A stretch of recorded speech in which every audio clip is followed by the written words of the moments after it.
Sa paghahanap ng partner, hindi mo kailangan ng mayaman. Hindi mo kailangan ng gwapo o maganda, ng sexy o macho. Piliin mo yung taong may pangarap sa buhay at gustong umasenso kasama ka. At para sa mga babae, ganitong klase ng lalaki yung piliin mo. Yung magsasabi sa'yo ng ganito, "Please, ayusin natin to." Every time na may hindi kayo pagkakaunawaan.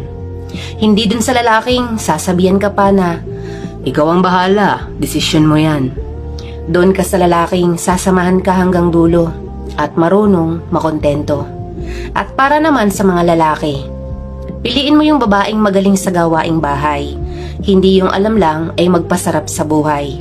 Yung babaeng uunawain ka at sasamahan ka sa hirap at sa ginhawa. Hindi yung babaeng kapag wala ka ng pera, iiwan ka na. Dahil mas okay pa rin yung babaeng simple at masarap kasama. Yung alam ang salitang pagpapamilya, hindi pagbitaw sa problema. Bonus na lang kapag mabait pa yung magulang niya. Tandaan na ang paghahanap ng makakasama mo sa buhay ay hindi dapat minamadali. Slowly but surely. Kesa doon sa mabilisan na hindi man lang pinag-isipan. Kaya ang ending, nauuwi sa hiwalayan.